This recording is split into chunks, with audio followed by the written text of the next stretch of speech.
Salutación, saludos, bienvenidos a Sapiens. Les habla su amigo Ferran Prat.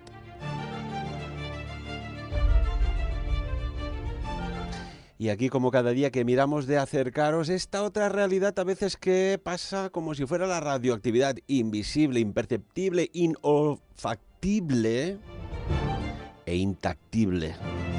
Madre mía, esto sí que es rock and roll. Saludamos a nuestro economista, nuestro analista, Enric Sorribas. Enric, bien hallado, ¿cómo estás? Buen día. Buen día, ¿qué tal? ¿Cómo estén? Muy bien, la verdad. Muy bien, la Así me verdad gusta. no, tal como está el patio y lo que está cayendo, bueno, creo que en general no nos podemos quejar. En casos puntuales sí, pero bueno, visto cómo está todo, no estamos tan mal. Enrique, no estamos tan mal y hay movimientos, ¿no? Hay movimientos por aquí y por allá. Me gustaría analizarlos contigo. Uno, por un lado, el éxito que está teniendo Donald Trump en, en Oriente Medio, ¿no? Está mediando, está haciendo gestiones entre Israel, Bahrein, los Emiratos Árabes. Esto hace un año, 2 años atrás parecía impensable, ¿no? Algo se está cociendo. Aquí me gustaría analizarlo y también contigo nos gustaría saber un poco tu opinión, ¿no? Sobre cómo se están ultimando los detalles de la fusión entre Bankia y CaixaBank, ¿no? Que parece ser que esto está ya saliendo del horno, como quien dice, esta megafusión bancaria. Decías una cosa muy interesante, ¿no? Bien, estoy bien por tal como está todo, ¿no? Y es verdad, Enrique.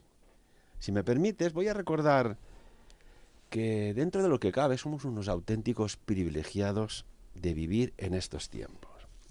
Y ya veréis. Ya veréis porque la cosa nos remonta, y esto lo hemos compartido en nuestro muro de Facebook, a 1900. Vamos a poner un ejemplo, ¿no? Imaginaos por un momento que habéis nacido en el año 1900. Dices, mira qué bien, ¿no? Pues no. Imaginaos que a los 14 años da inicio a la Gran Guerra, la Primera Guerra Mundial, y termina cuando tienes unos 18 años, con un saldo de 22 millones de muertos. Primera Guerra Mundial, Europa. Poco después aparece una pandemia mundial, la famosa gripe española, que se dijo gripe española porque como que Europa estaba en guerra, había censura informativa, pues la prensa española, que no participaba en el conflicto, publicó noticias de que estaban muriendo muchos más soldados por una extraña enfermedad tipo gripe, problemas respiratorios, que por muertes de bombas y balas. Por eso se dijo gripe española, que acabó afectando también a la sociedad española. Mató a unos 50 millones de personas. Y tú, imagínate que estás vivo y ya tienes 20 años. Cuando tienes 29 años, sobrevives a la crisis económica mundial, el crash del 29, que hubo los felices años 20, y alguien dijo, felices os voy a dar yo, el crash del 29, que comenzó con el derrumbe de la bolsa de Nueva York, ocasionando una hiperinflación, paro, desempleo, hambre, incluso ya para tener a la gente distraída, y esto suena un poco, pues había mucho cine, el cine súper barato, y se fomentaba el uso y el abuso y la alimentación a base de las palomitas, porque llenaba la tripa, y mientras la gente estaba en el cine, pues estaban distraídos y llenaban la tripa de las famosas palomitas. Seguimos, imaginábamos, habiendo nacido en 1900, ya tienes 33 años y suben al poder el Partido Nacional Socialista Alemán. Los nazis, vaya, llegan al poder en Alemania y cuando tienes 39 años explota la Segunda Guerra Mundial. Conflicto que prácticamente participaron de forma directa e indirecta casi todos los países con sus alianzas del planeta. Y termina cuando tienes 45 años, con un saldo de 50 millones, aproximadamente, 50-60 millones de muertos. En el Holocausto mueren 6 millones de judíos en los crematorios de los campos de concentración nazis. Cuando tiene 52 años, empieza otra guerra, la guerra de Corea. Cuando ya tiene 64 años, comienza la guerra de Vietnam. Y termina cuando tiene 75, que duró sus años, ¿eh? Parece que no, pero duró sus años. Pues imagínate, un niño que nace en 1985 piensa que sus abuelos no tienen la menor idea de lo difícil que es la vida. Pero ellos han sobrevivido a varias guerras y catástrofes y una megapandemia de la gripe española. Y hoy nos encontramos con todas las comodidades en un mundo nuevo, en medio de una gran pandemia.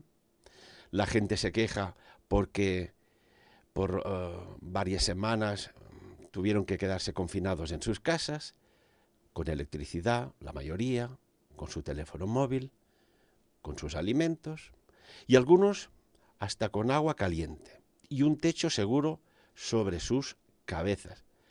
Nada de eso existía en aquellos tiempos, pero la humanidad sobrevivió esas circunstancias y nunca perdieron su alegría, su perseverancia por vivir y sobrevivir. Y hoy nos quejamos porque tenemos que usar mascarillas para entrar a los supermercados. Explícale a nuestros abuelos esto. Un pequeño cambio en nuestra perspectiva puede generar milagros. Recordad el programa que hice. Los milagros no se piden, se provocan. Vamos a agradecer todos, y yo el primero, que estamos vivos. Y vamos a hacer todo lo necesario para protegernos, para compartir, para cooperar y ayudarnos mutuamente. Ponía esto, Enric, en el muro compartido, porque es verdad, ¿no? No puedes quejarte si no sabes cómo de malo han pasado nuestros ancestros. Y pequeñas cositas de ahora, que son insignificantes prácticamente, se hacen montañas. ¿Qué opinas?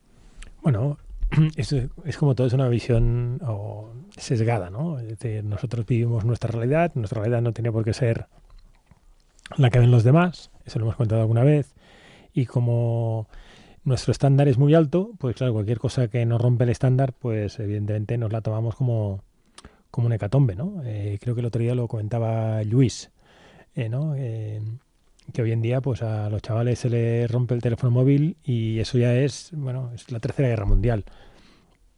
O no pueden conectarse a cualquier plataforma para ver cualquier programa y eso pues también es otra Guerra Mundial Z, ¿no? Yo creo que ese es el problema, que las perspectivas o la realidad que hay es muy distinta a la que había antes. Yo creo que estamos viviendo evidentemente el mejor periodo de la humanidad.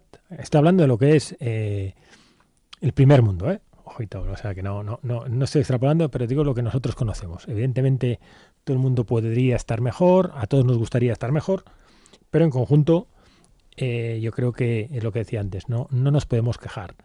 Y no nos podemos quejar porque, tal como has comentado tú, ¿no? Una persona que hubiera nacido 100 años antes, pues posiblemente estaría muerta, eso está claro, porque la esperanza de vida era mucho menor. Los conflictos que vivió, tal como decías tú, pues bueno, Primera Guerra Mundial, Segunda Guerra Mundial, el crack del 29, la famosa gripe española, y bueno, un festival, ¿no? Entonces ya si encima nos situamos por continentes, pues claro, si encima fueras americano, pues te tocó Vietnam, te tocó Corea, o sea, es muy complicado. En cambio nosotros ahora, dentro de lo que cabe, vivimos una cierta estabilidad. Y lo que pasa es que, bueno, como también tenemos más información que antes, pues tenemos más capacidad de, no sé si la palabra es de queja o de posible análisis, y eso hace que tengamos esa exigencia más alta. Si realmente la exigencia la encauzáramos donde la tenemos que encauzar, pues posiblemente podríamos cambiar el planeta o mejorar cosas, ¿no? Si realmente solo la tenemos para uso individual, que es lo que suele pasar, pues entonces posiblemente no sirve para nada. A nivel de geoestrategia económica, Enric, hay algo parece increíble, ¿no? Tendríamos que hablar de Donald Trump. ¿Tú crees que un hombre que tenía sus negocios, que le iban pues mayoritariamente muy bien, decide ponerse en política porque sí? ¿O es que realmente ha sido el perfil de presidente norteamericano de este país poderoso para realizar ciertos cambios planetarios? Porque es que hay algo que me llama la atención. En estos momentos, ahora, es la época de las últimas décadas que hay menos conflictos, por decir de alguna manera, menos guerras de la historia. Bueno, a ver, si definimos guerra como el uso de armas, estoy de acuerdo. Lo que pasa que yo creo que el término guerra hoy en día es muy distinto al que nos hemos habituado a utilizar. Es decir, igual que en el siglo XX las guerras eran distintas que en el XIX y en el XVIII y anteriores, yo creo que ahora en el siglo XXI las guerras son de otro tipo. Ahora hay unas guerras comerciales mucho más virulentas que en el pasado. Hay otro tipo de guerra que puede ser contra el terrorismo individual, es decir, ya no hay un enemigo grupal que ataca de golpe, sino que hace ataques como lo que podía hacer el Vietcong en su época, es decir, mucho más quirúrgico y posiblemente mucho más devastador a efectos sociales y a efectos de opinión pública. Y yo creo que eso es un factor a considerar, ¿no? Eso por un lado. Y luego, en cuanto a la pregunta que me hacías de Donald Trump. A ver, Donald Trump es una persona que se ha aprovechado de sus conocimientos de lo que es el sistema americano. Viene de una familia bien, el patriarca Trump ya le dejó bien. Él ha tenido, si no me equivoco, 2 crisis a nivel empresarial de las cuales ha sabido salir precisamente porque conoce el sistema americano, y eso es importante. Y creo que este perfil es la típica persona que, bueno, que se ve capacitada para hacerlo todo. Es decir, no es el típico político que conocemos estándar, igual que tampoco lo era Ronald Reagan, o como tampoco lo fue Clint Eastwood, o tampoco lo fue Arnold Schwarzenegger, ¿no? Esto es más a pequeña escala. Ronald Reagan ya también fue presidente de los Estados Unidos. Pero Donald Trump, por un lado, sí que da el perfil de presidente americano, porque viene de una buena escuela y demás, pero por otro lado es el típico emprendedor americano, que digamos es el estereotipo del héroe americano, ¿no? El hombre que lo puede todo. Dicho esto, se encuentra una situación geopolítica relativamente cómoda. Obama no le deja ningún conflicto abierto. Conflicto, entre comillas, digamos, serio. Él, yo creo que gestiona a su manera el conflicto con Irán, genera un conflicto con China, importante. Lo que pasa es que no es un conflicto bélico armamentístico, con lo cual parece que no, pero el trasfondo de la guerra comercial con China yo creo que ha impactado a todo el mundo. El tema de la Organización Mundial del Comercio, el impacto con Europa, ha generado luego otros conflictos paralelos, como puede ser, por un lado, el Brexit, y luego conflictos ya a nivel Europa-China, América-China, la salida de Afganistán, el modelo de Irak. Todo esto lo que hace es modificar el modelo bélico a un modelo de conflicto económico-social, ¿no? No olvidemos que se ha vuelto a generar o a crear otra vez un bloque comunista, es decir, China y Rusia vuelven a ser aliados. Recordemos que hubo un periodo en que no eran tan aliados. Aquí también Putin tiene su razón de ser. Y China, evidentemente, cuando se enfrenta, a Estados Unidos, lo que hace es aproximarse a Rusia, con lo cual vuelve a tener un eje importante de lo que sería el bloque comunista, por un lado. Rusia está moviendo muy bien las piezas y sabe que puede hacer lo que le da la gana, porque al final nadie va a entrar en conflicto con él. Lo hemos visto lo que pasó con Ucrania, lo que está pasando ahora con Bielorrusia. Es decir, las antiguas repúblicas soviéticas vuelven a estar la mayoría bajo el paraguas ruso, sin ser repúblicas soviéticas, pero nadie puede hacer nada. Es decir, cuando Rusia ha iniciado un conflicto bélico, ahí se acabó. Nadie le tose. Cuando China ha hecho lo mismo, nadie le tose. Tenemos el conflicto de los yugurs, tenemos el conflicto en el Tíbet, el conflicto con Hong Kong, y no pasa nada. La prensa mira hacia otro lado. Con lo cual, conflictos sí que hay, pero o el poder los tapa o la inmediatez de la noticia nueva nos oculta lo que está pasando. Y luego él ha sabido mover bien las fichas con sus socios aliados. Estados Unidos vuelve a estar muy bien con Israel. Israel entró en conflicto con la administración Obama cuando Obama empezó a jugar a favor, o no sé si decir a autorizar o a dar reconocimiento a Palestina, con lo cual entró en conflicto con Israel. Trump gana las elecciones, yo creo que en parte por la gestión anti-israelí de Obama, o pro-Palestina, por no decir anti-israelí, y también la gestión pro-Cuba de Obama. Eso hace que determinado núcleo que en su momento dio soporte a Obama da soporte a Trump, y Trump es capaz de sacar provecho de este modelo. Entonces, ¿qué pasa?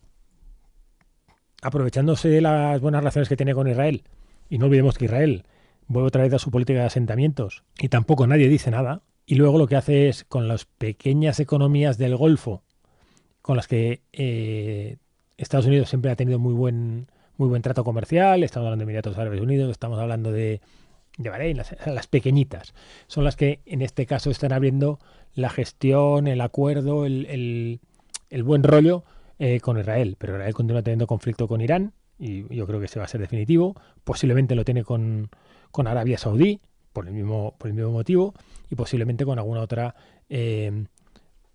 república islámica o monarquía islámica de la zona. O sea, está muy bien llegar a este tipo de acuerdos, pero también relativicemos la importancia de dichos acuerdos, porque también se habla de que el principal financiero, ¿no?, o quien financia las actividades terroristas, es Arabia Saudí. Y Arabia Saudí, pues entre uno de sus modus operandis que tiene, o uno de sus leitmotiv, evidentemente, es el antisemitismo, ¿no? Porque, bueno, ellos consideran que en este caso allí están como usurpadores de un terreno que la ONU en el 69, creo que fue, les permitió otra vez volver a los asentamientos antiguos. O sea, todo ese conflicto larvado va a estar ahí, y lo que sí que Trump está haciendo jugar bien son, también porque es un periodo electoral, esas piezas geopolítico-estratégicas que le permiten asignarse medallas. Porque Donald Trump dijo que, referente a los pactos de Abraham, ¿no?, como un nuevo amanecer para Oriente Medio. Dijo exactamente: estamos aquí para cambiar el rumbo de la historia. ¿Tú crees que quizás este hombre está para cambiar, hundir, alterar o socavar todo aquello que el Estado profundo durante décadas y centurias ha ido construyendo? Bueno, el famoso Deep State, yo creo que ahí deberíamos hacernos una pregunta previa. ¿Realmente Trump no es del Deep State? ¿Tú qué opinas, Enrique? Hombre, yo creo que una persona que viene del poder de alguna manera forma parte del mismo, con lo cual, en este caso, el Deep State está aquí detrás. Yo no veo a Trump yendo contra el sistema, propiamente. Trump va contra el sistema cuando el sistema le perjudica a él. Pero Trump no va abiertamente contra el sistema. ¿Trump ha hecho alguna gestión contra el poder fáctico? ¿Realmente? No. Trump lo que está haciendo es mover los hilos y tocar las teclas que puede para garantizarse una reelección. Nada más.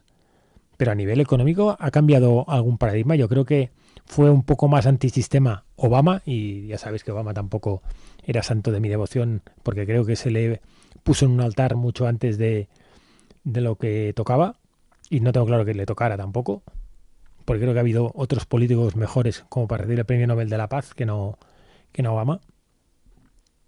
Pero yo creo que Trump de alguna manera forma parte del Deep State. Lo que pasa que lo que hace es amoldar el Deep State a sus necesidades, y como va por libre, porque tal como hemos comentado antes, es el típico empresario americano que va de cowboy, pues intenta modificar todo aquello que no le interesa, y si hace falta utilizar canales alternativos o canales, digamos, no políticamente correctos, como puede ser Twitter y demás, y generar conflictos, pues bueno, en este caso Trump es una persona muy avezada en esto. Se ha rodeado de perfiles muy complicados, como tenemos el caso de Bannon y demás, que son muy radicales, y cuando no le han interesado los ha eliminado. Y eso ha pasado con los movimientos estratégicos que ha hecho dentro del sistema americano, CIA, FBI y demás, o el fiscal general del Estado, quien haga falta, ¿no? Entonces Trump lo que está haciendo es mover sus teclas o mover los hilos como a él le interesan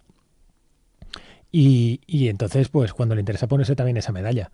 Pero lo de socavar la estructura creo que no, y el hecho de un nuevo orden mundial o cambiar la historia, bueno, me gustaría saber si Irán está por la labor, que yo creo que en esa zona es el poder fáctico número uno, y si Arabia Saudí en esa zona está de acuerdo que sería el poder fáctico número dos, o si quieres cambias el orden, ¿no? Arabia el número uno y Irán el número dos. Mientras tú no pongas en esa tesitura o en ese acuerdo Arabia Saudí y a Irán, el resto no van a hacer nada. Y una vez tengamos o tuviéramos a estos dos en el pack, si quieres te pones de acuerdo con Egipto, que tampoco va a ser tan claro. Y me estoy ciñendo solo a la famosa guerra de los 6 días, ¿eh? O sea, no estoy hablando de otra cosa. Recuerdo, éramos muy jovencitos, ¿no? Pero fue una coalición árabe para prácticamente liquidar el Estado de Israel. Los servicios de información de Israel, que siempre les han funcionado muy bien, actuaron en consecuencia, alertaron, y cuando los aviones estaban a punto de despegar de Egipto, etcétera, etcétera, hicieron un raid y se los cargaron, los destrozaron a minutos antes de despegar para bombardear Israel. Lo que se dijo, ¿no? La guerra de los 6 días. Bueno, la guerra de los 6 días, además, iban a atacarlos en el Yom... Bueno, hubo un ataque previo en el Yom Kippur, ellos sabían que iban a sufrir otro ataque, y lo que hicieron fue un ataque preventivo. Evidentemente, el Mossad siempre ha funcionado muy bien, y la información de la que disponía el Estado israelí fue muy importante. Aquí también el hecho de tomar la decisión como se tomó, que no era fácil, pero también fueron a la suya, es decir, no pidieron consejo ni pidieron autorización de nadie, ayudó. Y luego algunas decisiones estratégicas o alguna batalla importante permitió que en esa guerra de los 6 días Israel, con un ejército bastante inferior al que podían tener la coalición, obtuviera la victoria, y entonces de alguna manera aniquilando el ejército de la coalición, que básicamente el más importante era el ejército egipcio, automáticamente lo que se aseguró es su control de la zona, y desde entonces Israel lo que no ha permitido es que esos países tengan capacidad de volver a generar una estructura similar o una coalición similar que les pudiera poner en riesgo. En esa guerra, perdona, y si no me equivoco, ahí murió, bueno, o participó Netanyahu, me parece, creo que era teniente, o que luego acabó siendo jefe del Estado israelí, sí. Creo. Bueno, esto sucedió entre el 5 y el 10 de junio de 1967, tampoco hace tanto. Y hay cuestiones. Hay cuestiones porque dentro de los teóricos, de las teorías de la conspiración, dicen que Trump tiene bajo una letra, una consonante, una estrategia. Una estrategia que parece que está llevando bien a cabo. Y en una publicación de esta letra consonante, salía el 29 de junio algo así como diciendo: si Estados Unidos cae, también lo hará el mundo. Si Estados Unidos cae, la oscuridad pronto seguirá. Solo cuando nos mantenemos unidos, solo cuando estamos unidos, podemos vencer a este enemigo oscuro muy arraigado. Estamos viviendo en tiempos bíblicos. Hijos de la luz versus hijos de la oscuridad, unidos contra el enemigo invisible de toda la humanidad. Cuando se cita el enemigo invisible, me pregunto yo si tiene alguna relación esta consonante que detrás dicen, y otros dicen que no, y otros no lo saben, si está Trump. Porque hay una cosa, en los meetings, cuando sale hablando, yo no sé si se ha fijado la gente, pero entre el público siempre aparece gente con una letra en una camiseta, o en esos cartelitos de cartón que salen, una letra consonante. Bueno, a ver, desconozco la simbología o lo que puede haber detrás, ¿no? Pero a ver, el mensaje críptico que se puede interpretar aquí, eh, yo creo que viene también muy ligado a lo que es la definición de lo que podríamos hablar derechas, izquierdas, o lo que es el modelo capitalista y el modelo no capitalista. Estados Unidos bueno, desde que acabó la Segunda Guerra Mundial hasta hace nada, era la potencia mundial número uno. Y con ese modelo, en su momento hubo los acuerdos de Bretton Woods, que había el patrón oro y el patrón dólar. Luego, eso, evidentemente, Estados Unidos, yo creo que ha ido cayendo y ha perdido esa hegemonía que tenía mundial. Le han ganado terreno a muchos países. La deuda americana yo creo que es insostenible, con lo cual también es el famoso too big to fall, ¿no? Muy grande para caer, y no creo que nadie permita que Estados Unidos caiga, porque si Estados Unidos cae, el sistema, al menos de medio mundo, cae. Y eso no se va a permitir. Ni a Europa le interesa, ni a China le interesa, ni a los países árabes que tienen deudas o son deudores americanos tampoco les interesa, con lo cual es un modelo que es difícil que caiga, pero también yo creo que es un modelo que con la actual dinámica o el modelo actual es insostenible a largo plazo, porque tú no puedes estar generando déficit año sí, año también, porque al final el déficit lo tiene que pagar alguien. Ya, y hoy en día creo que está más que acordado, el déficit americano es impagable. Pero eso no quiere decir que lo puede estar incrementando infinitamente, porque va a llegar un momento en que va a valer más el papel que el dólar. Entonces eso es el ejemplo gráfico de lo que es una quiebra, ¿no? Entonces, si se permite que quiebre el modelo americano, detrás, por efecto dominó, puede caer el modelo capitalista per se. Y eso... ¿Esto qué sería? ¿Una sacudida al estilo Lehman Brothers, como vivimos pues en el 2008, sería, o mucho peor? Mucho peor. Es decir, si tú colapsas Estados Unidos, porque decir, en el 2008 con Lehman Brothers lo que colapsa es el sistema financiero. Al final, el sistema lo cubre haciendo aportaciones de capital o endeudándose. Pero es que aquí estamos hablando ya de la raíz. O sea, no te puedes endeudar porque nadie confía en tu dinero. Entonces ya es la caída del sistema. Cuando, por ejemplo, yendo a la época del Imperio Español, ¿no? El Imperio Español, en origen, cuando iba sacando oro y plata de Sudamérica, pues era brutal, y hacías catedrales y hacías un montón de cosas con oro y tal. Poco a poco ibas rascando, ¿no?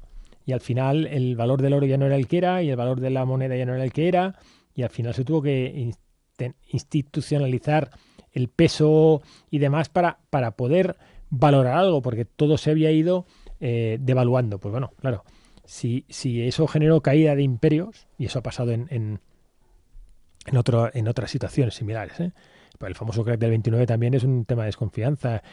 El famoso crack de los tulipanes, ¿no? También es otro problema de sobrevaloración. Al final... Cuéntanos la historia, recuérdanosla, porque vale la pena, amigos y amigas, de ver cómo la gente a veces, no sé, parece que les laven el cerebro y que digan, tú para allá y para allá que te vas.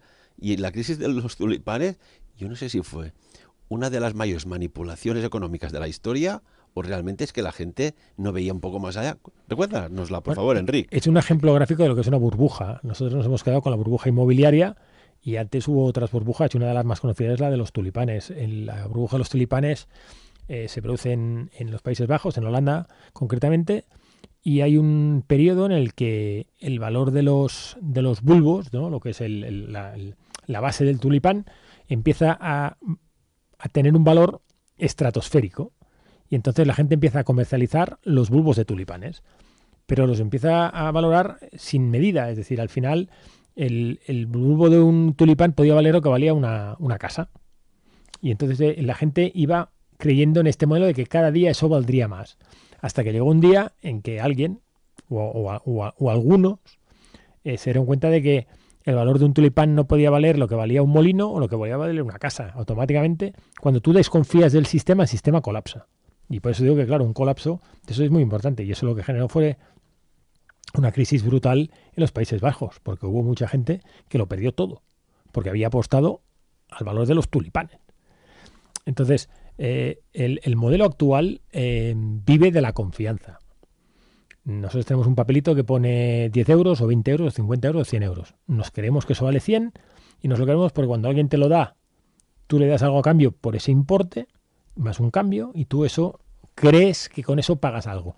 Pero ¿qué hay detrás de eso? ¿A ti alguien te garantiza que detrás de esos 100 euros hay una pieza de oro o no sé, me da igual, o un micrófono o una tele o algo o un árbol o lo que sea? Algo que sea tangible. No, nosotros estamos creyendo en eso. Luego vamos más allá. Luego hacemos transferencias electrónicas y el dinero va y viene y tú ni lo tocas. Tú te crees que en el banco tienes un saldo porque hay un papelito o una conexión a un banco que te dice que tú tienes un valor en el banco, pero no lo sabes. O sea, tú confías en eso. Y eso, es decir, el modelo funciona porque todos creemos en ese modelo. Cuando yo a ti te hago una transferencia y pone 100, tú te crees que te he dado 100 y a mí el banco me ha quitado 100. Vale, pues y ahí jugamos todos. Pero imaginémonos que empezáramos a no creer. Y no me creo que el banco tenga ese dinero, o no me creo que ese dinero esté en el banco y voy un día y lo voy a buscar. O pido que me den a cambio algo que valga ese importe, o una pieza de oro o lo que sea, o de plata, es que me da igual. Y eso no está, ¿eh? Por eso, es decir, aquí una de las últimas quiebras que hubo en el modelo financiero español fue el Banco Popular. El Banco Popular, la caída definitiva es por un tema de confianza. La gente no se cree, porque no era un tema de solvencia, era un tema de confianza. La gente va a sacar el dinero del banco, todos a la vez. El banco no tiene físicamente todo el dinero que aparece en las cuentas de todos los clientes, porque el modelo no va así. Eso es un tema de macroeconomía y se conoce como el multiplicador del dinero, que es el M1, M2 y M3. Entonces, el dinero mío o el que yo transacciono también es el mismo que tienes tú y también transaccionas tú. Es decir, no hay en la economía N mil millones de billetes. No, que va. Tú tienes apuntes contables y luego tienes la parte que se mueve físicamente. Claro, eso eso se basa en la confianza. Claro, si tú rompes la confianza, el modelo colapsa. ¿Qué puede romper la confianza? Bueno, en el caso del Banco Popular puede ser la rumorología en el que no hay dinero, por ejemplo. En el caso BPA aquí en Andorra, pues que es quizá el más próximo que hemos tenido nosotros, fue un problema de que alguien consideró o envió una nota o envió una carta que se interpretó como se interpretó de que el banco estaba cometiendo irregularidades, tanto había subyúdice o está todo el sistema aquí. La gente empezó a tener problemas, te cortaron las conexiones internacionales para poder hacer transacciones como país, eso genera un conflicto y eso al final hace lo que se llama en catalán fallida, ¿no? Hoy en día las crisis de confianza son muy grandes y pasan a nivel político y pasan a nivel económico y pasan en cualquier situación, pasan a nivel de pareja, ¿eh? O sea, es decir, nosotros a veces lo magnificamos todo, pero tú a veces dudas de tu pareja por la razón que sea, o porque, no sé, pues o está menos atenta o lo que sea, da igual, pero eso genera esa desconfianza y ese run, ¿no? Pues bueno, a veces ese run lo que hace es colapsar. De hecho, cuando ahora hablabas del Banco Popular, recuerdo, fíjate, porque ahora se habla de, bueno, no hay gente que se opone, los otros están a favor, los otros ni le importa ni le interesa sobre esta fusión de CaixaBank y Bankia, ¿no? Pero ya en la época Banco Popular, si sumamos todos los bancos, Banif, Banesto, Banco Santander, Crédito Balear, Banco Castilla, Baskonia, Banco Galicia, Banco Popular, Banco de Andalucía y Banco Pastor, todos sumados, acabó siendo el Banco Santander. Y por ejemplo, ahora que está tan de actualidad, pues esta fusión, que parece inminente, CaixaBank está formada, si vas a los orígenes, por Caja Guadalajara, Caja Sol, Caja Navarra, Caja de Burgos, General de Canarias, CaixaBank, Caixa Gerona, BPM Empresa, Banco de Valencia y Barclays Bank. Esto es lo que forma CaixaBank. Y Bankia, pues también tiene un buen plantel, ¿eh? Caja Ávila, Bancaja, Caja Madrid, Caja Segovia, Caja Rioja, Caja Layetana, Insular de Canarias, Sa Nostra, Caja de Murcia, Caja Granada y Caixa Penedès, y todo esto, este plantel forma Bankia, y ahora pues CaixaBank y Bankia se fusionan y habrá una CaixaBankia, supongo que le pondrán de nombre, o Bankia Caixa, algo así. Quedará con CaixaBank. ¿Sí? Sí. Parece, ¿va por aquí? Sí, porque bueno, hoy en día cambiar marcas es absurdo, y aún más en un caso como este, en el que posiblemente Bankia tiene connotaciones negativas y CaixaBank las tiene positivas. En este caso, además, CaixaBank es la grande, con lo cual tiene bastante sentido que el nombre definitivo esté más cercano a CaixaBank que no a Bankia. Antes de la fusión, por ejemplo, dentro de ranking por activos en España está el BBVA, seguido por CaixaBank, después viene Banco Santander, Bankia, Banco Sabadell, Bankinter, o sea que habrá en la pool, ¿no? En la pool, si cogemos de referencia a la Fórmula 1, pues habrá este Cambio. nuevo. Sí, sí. O sea, la tendencia, por lo que vemos en la historia, no hay por qué alarmarse, pero acaba habiendo fusiones, refusiones y absorciones. Parece Sí. como una ley natural, ¿no? Sí, sí, a ver, el sistema, evidentemente, el pez grande se come al chico y normalmente trata de ser eficiente y trata de ser eficaz. El problema de la concentración es si al final acabas matando a la competencia y acabas creando un oligopolio. Entonces ya el sistema lo rompes, ¿no? O lo matas. En el caso del sistema bancario español, no olvidemos que era un sistema, digamos, bicéfalo, en el que tenías bancos y tenías cajas de ahorro. Las cajas de ahorro eran mutualidades mayoritariamente y muchas con vinculación política, y luego había pues los bancos que eran entidades, digamos, privadas. Los que, permíteme, Enrique, parece ser que los que había vinculación política, o sea, gente no experta en economía, en finanzas, mercado, etcétera, saltaron por los aires muchos de ellos. Cuando hubo la famosa crisis de Lehman Brothers, los que cayeron fueron los que tenían las puertas correderas entre política y... Pero es que era el sistema bancario que había en España. Caja Madrid tenía políticos, Caixa Cataluña tenía políticos, yo qué sé, el Unicaja tenía políticos. Es decir, al final el sistema lo que hacía era compensar o retribuir los favores prestados, y entonces te ponían un cargo político, ganabas un montón de dinero sin tener ni puñetera idea. Pero es que eso hoy en día está pasando en las eléctricas, o está pasando en las gasistas, o en lo que sea. En el Montilla ha aparecido también en otro consejo de administración. Es decir, los políticos al final lo que hacen es recolocarse. Ahora leía, no sé, qué ex militar español de alto rango ha aparecido también en un consejo de administración. Con todo el cariño, que alguien me explique por qué, ¿no? Pero el sistema funciona así. Entonces, por ejemplo, la famosa crisis de Lehman Brothers, hablando de lo que hablamos de la confianza, es un ejemplo claro, ¿no? Tú confiabas en que alguien te estaba vendiendo un tipo de deuda y realmente lo que te estaban vendiendo era un pufo.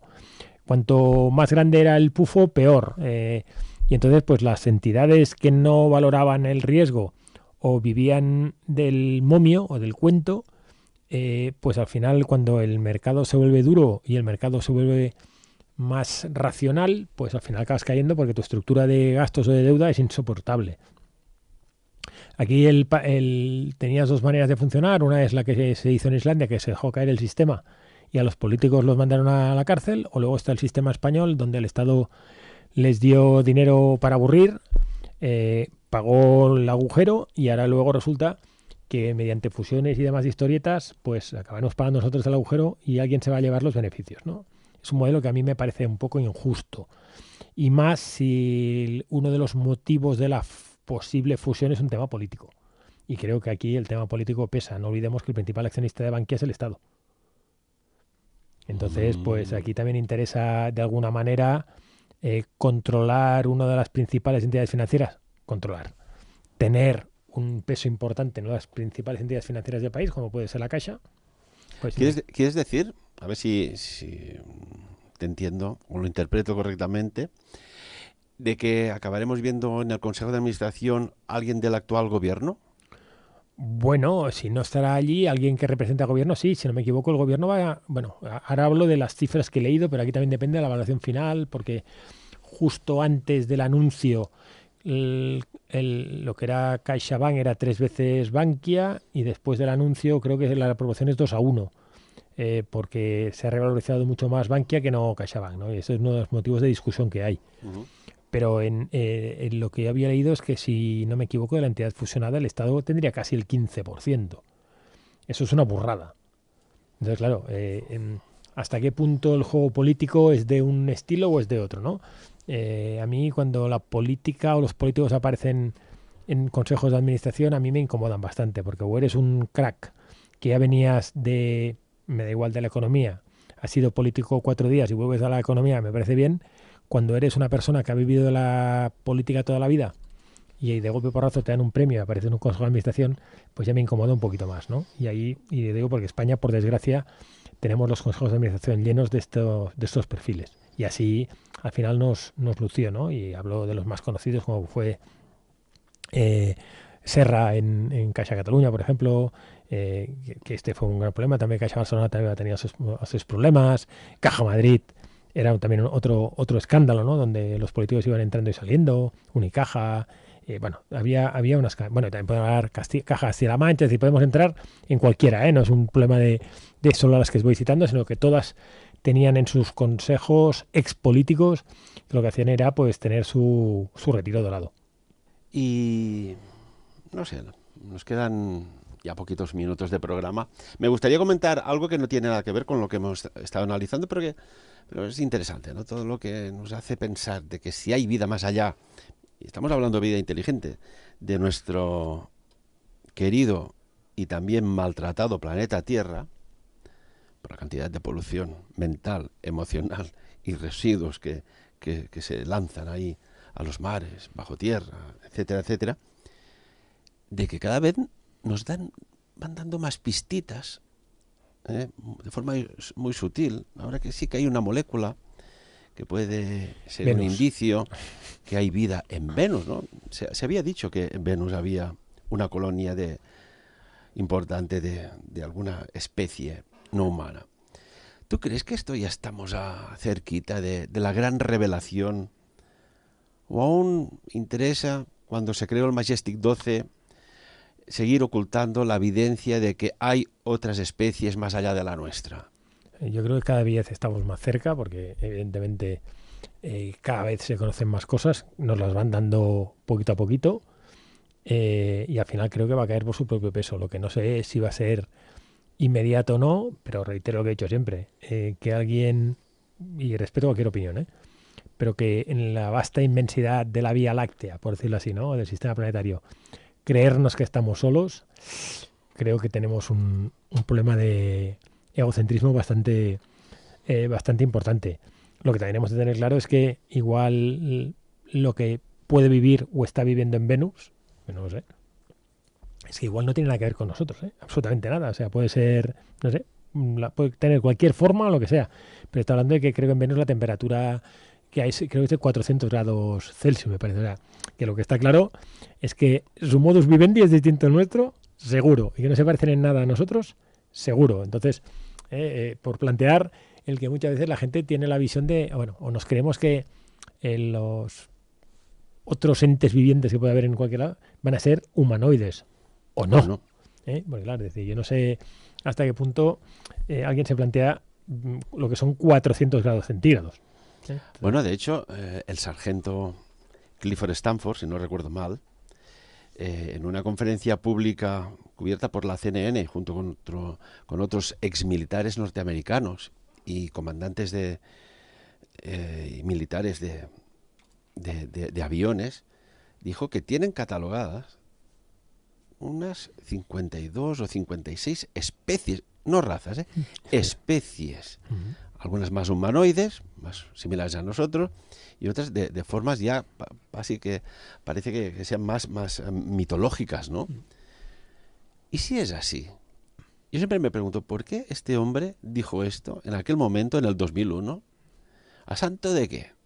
Jugándose la reputación, jugándose la exclusión social, la exclusión militar también. ¿Por qué dijo eso ante la CNN con otros exmilitares? Bueno, pero lo que dices tú, al final hay momentos en que tú, no sé cómo decirlo, ¿no? Tu honestidad te obliga a hacer ciertos movimientos. Era exmilitar, con lo cual igual ya por hecho determinadas situaciones y estaba dispuesto a soportar o a tolerar el impacto de lo que él dijo. No olvidemos también que antes que él, creo que fue en el 40 y largo, en la operación High Jump, el comandante Byrd también hizo comentarios de lo que era la estructura de la Tierra, la famosa Tierra hueca, ¿no? Bueno, Tierra hueca, perdón. Él hablaba de que había algo más allá del polo. Con lo cual, ¿qué llevó al comandante Byrd a hacer esa afirmación en ese momento y luego lo silenciaron? Bueno, yo creo que la información está, evidentemente nos la dan en pequeñas dosis porque, bueno, o porque les interesa tener el control y demás, pero digamos, en la famosa Área 51 está muy clara, bueno, es evidente que existe, se ha hablado, se ha documentado y gente que, entre comillas, lo ha visto, ¿no? Pero bueno, por una parte la documentación clasificada, que igual, pues no sé si en 50 años o 100 o 20, pues nos van a dar información. Pero lo que decía, que es lo que está claro que no estamos solos, para mí es evidente, y que no todos tienen la forma de humanoide también, y que tampoco no todos son buenos como ET también. Entonces eso lo tengo muy claro. De hecho, hay un libro secreto ruso que revela que incluso hay más, ¿no? Que tienen catalogadas hasta 82 especies diferentes. Yo recuerdo que se filtró en su momento de la antigua KGB unas imágenes de un ser que os puedo garantizar que no era humano en absoluto. Era de complexión delgadita, iba con una especie de uniforme negro hasta el cuello, una cabeza enorme, unos ojos almendrados absolutamente oscuros, y estaba vivo. Y no era un fotomontaje, era una filmación filtrada o barra desclasificada de la antigua KGB soviética.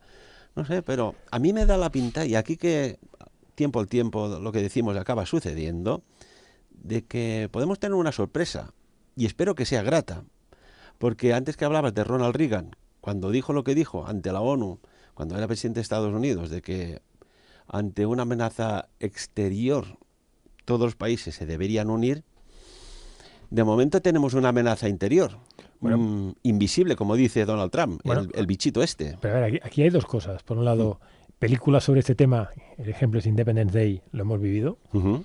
y películas que tocan el tema de una manera mucho más jocosa, Men in Black, también las tenemos. Entonces, eh, eh, que no sabemos el primer contacto cómo será o con quién será, eso es clarísimo. Y por eso decía yo, pero que no todos son ET, ¿no? Porque ET era muy bonito y tal, pero bueno, hemos visto películas donde el ET igual no es tan bueno y podríamos hablar de Alien, ¿no? Que sería otro ejemplo, Uh-huh. o el Predator, ¿no? O sea, Sí. no sabéis lo que hay, lo que pasa que lo que nos juega a favor, por decirlo así, es que si hasta ahora, en 2100 años escritos y me da igual, en 5000 años, que me da igual, tampoco han hecho acto de presencia de manera, eh, digamos, visual a todos, ¿no? Uh-huh. De manera tangible. Bueno, tampoco creo que ahora estén precisamente muy interesados en aparecer y darnos un capote, porque ya, si no, ya están tardando. En un minuto, Enrique, imaginemos que dentro de estas líneas del tiempo que hay, que se pueden ver y vivir a través de un desdoblamiento astral, pero es igual, que nosotros mismos volvamos aquí dentro de 3000, 4000 años, o 2000, me da igual, incluso 1000, y intentemos alertarnos a nosotros mismos de una hecatombe que puede acontecer en breve. Bueno, de eso hay un libro, ¿no? El proyecto Andrómeda, si no me equivoco. ¿Esto podría ser? Podría ser, ¿por qué no? Tener un túnel del tiempo que te permitiera moverte y de alguna manera darte información. Tenet, no sé si has visto la película Tenet, tiene su qué, ¿no? Va Uh-huh. en ese juego más o menos de moverte hacia adelante y hacia atrás. El riesgo que tiene esto es que en el momento que tú te mueves para atrás o facilitas información estás cambiando el futuro, ¿no? Entonces tampoco sabes si ese cambio ayuda o no ayuda o va a desarrollar ese movimiento hacia adelante o hacia atrás. En cuanto hacia adelante o hacia atrás, me refiero a mejorar o empeorar la situación, ¿eh? Bueno, lo dice en la película, ¿no? En Tenet dice, el problema no es el tiempo, propiamente dicho. El problema es salir de él con vida. Con vida, correcto. Por tanto, como dicen por ahí, tú aparca, Imaginemos que el mundo es como una plaza de parking. Tú puedes aparcar en esta plaza, la otra, la que queda libre, al medio, a la entrada, a la salida. Pero hay unas columnas que sustentan ese parking que son intocables e inviolables. No intentes darle una sacudida a una de ellas o quitarla, porque las consecuencias serían irreparables. Enrique Ribes, como siempre, un placer tenerte con nosotros, porque estas tertulias creo que nos enriquecen a todos. Y esto no va de dígitos ni de dinero. No, está claro. És algo intangible, però que se nota. Moltíssimes gràcies a vosaltres y amb ganas de tornar la semana que viene. Muchas gracias, muchas gracias, Enrique. Y amigos y amigas, como siempre, de lo dicho aquí, por encima de todo, que cada uno saque sus propias conclusiones. Sapiens. Dirigit i presentat per Ferran Prat.